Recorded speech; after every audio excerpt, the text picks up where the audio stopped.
What's up guys, Max here and welcome back to another quick and easy video. Today you've downloaded Filmit Transitions and you want to learn how to install them into Premiere Pro and also apply them to your footage so you can also have cool transitions like this. This is how you do it. So in your effects panel, let's go to Window and Effects. We're going to import new presets. We're going to click on presets, right click and do import. It's going to open up a dialog. You're going to find your download, which is Filmit Transitions. Double click this, it automatically imports them into presets, Filmit.io Transitions. And from here, super simple. There's two ways to apply these transitions to your footage. First, you need an adjustment layer. You do left and right on your keyboard, 1, 2, 3, 4, 5. Start your adjustment layer. Then right at the cut point, 1, 2, 3, 4, 5, which is 5 frames in both directions. Then you just take a transition. You just grab a transition. Let's say we want to do left. Drag it onto your adjustment layer, and that's it. You now have a transition.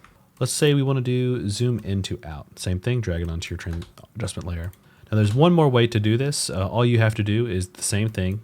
Some people may prefer this. You go 1, 2, 3, 4, 5 on your footage, cut it here, and then 1, 2, 3, 4, 5 on your footage, cut it here, create a nest. Once you've made a nest, you've nested your sequence together, you just drag your transition onto the nest. And it creates the same desired effect. And that is how you use the Filmit.io transitions for Premiere Pro. Thanks guys. As always guys, I'm Max. Thanks for watching this video. Thanks for being a part of the channel.